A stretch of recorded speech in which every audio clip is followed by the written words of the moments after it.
संवेदनशील माणूस आहे शेतीच्या प्रश्नाच्या संदर्भामध्ये आणि मी आयुष्यभर शेतीच्या प्रश्नासाठी लढलेला कार्यकर्ता. शेतीतले प्रश्न मिटावे ही माझी अपेक्षा आहे आणि म्हणून शेतीचे प्रश्न अवघड झालेले ते सूर्यप्रकाश इतकं सत्य आहे, त्याच्यातून मार्ग काढला पाहिजे.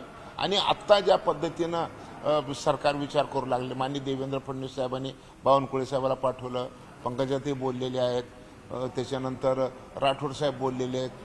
मला वाटतं की सगळे मंत्री ते त्यांच्या संदर्भामध्ये जे विषय आहेत त्या सगळ्या विषयाच्या संदर्भामध्ये सुरू केलेले आहेत. याच्या आधी आम्ही बघत होतो की काँग्रेसच्या काळामध्ये आंदोलन झालं की कोण चर्चेला यायचं नाही, पोलिसवाले यायचे, बद मारायचे, जेलमध्ये पाठवायचे, नाहीतर दवाखान्यात पाठवायचे. अशी चर्चा कधी होत नव्हती. आणि अशी चर्चा शेतकऱ्याच्या संदर्भामध्ये सुरू जी झाली तर युतीचं सरकार महाराष्ट्रामध्ये आल्यानंतर गोपीनाथ मुंडे साहेब होती हे चांगलंच आहे, पण त्यातून तोडगा निघत नाही. कारण मागचे काही दिवस कारण ते आता जलपान चर्चा वगैरे चाललेल्या आहेत, परंतु सोल्युशन निघालेलं नाहीये आणि बच्चू कडू आपल्या आंदोलनावर ठाम आहे. पाणी पण सोडण्याची भूमिका घेतली. आणि मी काय म्हणतो की सोल्युशन निघालं पाहिजे, सोल्युशन निघल. राज्यामध्ये देवेंद्र फडणवीस सारखा एक अभ्यासू माणूस मुख्यमंत्री पदावर बसलेला आहे आणि म्हणून देवेंद्रजी नक्कीच या सगळ्या प्रश्नावर मार्ग काढतील असं मला शाश्वती. त्यांचं म्हणणं असं आहे की तुम्ही जे आश्वासनं दिली होती विधानसभेच्या निवडणुकीच्या वेळी त्यात तुमच्या ह्याच्यात कर्जमाफीचं आश्वासन होतं आणि ते आश्वासन तुम्ही पाळत नाही. तेच आमची मागणी.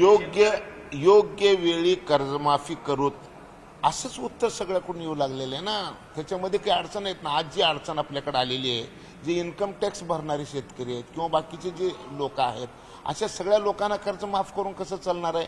जे खरोखर म्हणजे शेतकरी आहेत किंवा ज्यांचं पोट शेतीवर आहे अशा लोकांचंच कर्ज माफ व्हायला पाहिजे, त्याच्यासाठी त्याची वर्गवारी केली पाहिजे.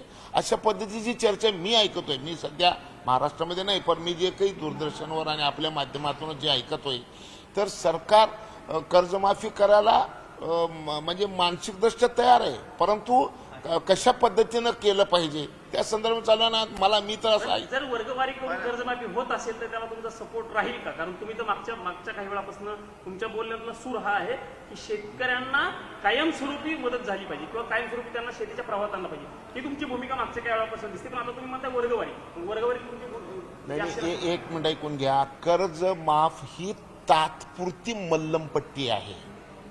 शेतीचे प्रश्न अनेक आहेत. मग या निमित्तानं सगळ्या प्रश्नाची चर्चा व्हायला पाहिजे असं मला वाटतं. कर्जमाफी हा एकच कर्जमाफी केली म्हणजे शेतकऱ्याचे सगळे प्रश्न मिटले असं नाही. ज्या शेतकऱ्यांनी कर्जच काढलं नाही त्याचं काय होईल? मग काही इमानदार शेतकरी आहेत जे म्हणते की बाबा आमचं जेवढी ऐपत आहे तेवढं आम्ही खर्च करून शेती करतो, मग त्या बिचाऱ्याने अन्याय केला का? मग जर समजा फक्त मी कर्ज काढला आणि माझ्या शेजाऱ्याने कर्ज काढलं नाही, त्यांनी शेत करतोय आणि मी करतोय, मग माझं कर्ज काढलेलं माफ झालं तर मग ज्यांनी कर्जच काढलं नाही मग त्याच्या संदर्भात काय करावं? तर या सगळ्या गोष्टीवर विचार करावा लागेल ना. शेतीमधले मूलभूत प्रश्नाची चर्चा करायची वेळ आलेली आहे आणि ती करणं गरजेचं आहे आणि ती होईल असं मला वाटतं. बच्चू कडूंना आम्ही एवढंच आव्हान करणार आहे की शेतीवर आता यावर्षी तापमान वाढ आणि वातावरण बदलामुळे शेतकऱ्याच्या समोर सगळ्यात मोठं संकट उभं राहणार आहे. याही गोष्टीकडे बघणं गरजेचं आहे. शेतीच्या समोर एवढे प्रचंड संकट आहेत की आता बगर आच्छादनाशिवाय शेतीच टिकल का नाही अशी परिस्थिती तयार झालेली आहे. सावध आहे का पुढच्या हाका शेतीच्या समोर भयानक प्रश्न उपस्थित झालेले आहेत. त्या सगळ्या प्रश्नाचा अभ्यास आणि विचार करणं गरजेचं आहे. त्यासाठी या सगळ्या मंडळींनी, शेतीमध्ये काम करणाऱ्या सगळ्या मंडळींनी या संदर्भामध्ये या सगळ्या गोष्टीचं लक्षपूर्वक काळजीपूर्वक विचार करावा लागणार तर शेतीचे प्रश्न सुटतील, अन्यथा शेतीचे प्रश्न सुटणार नाही.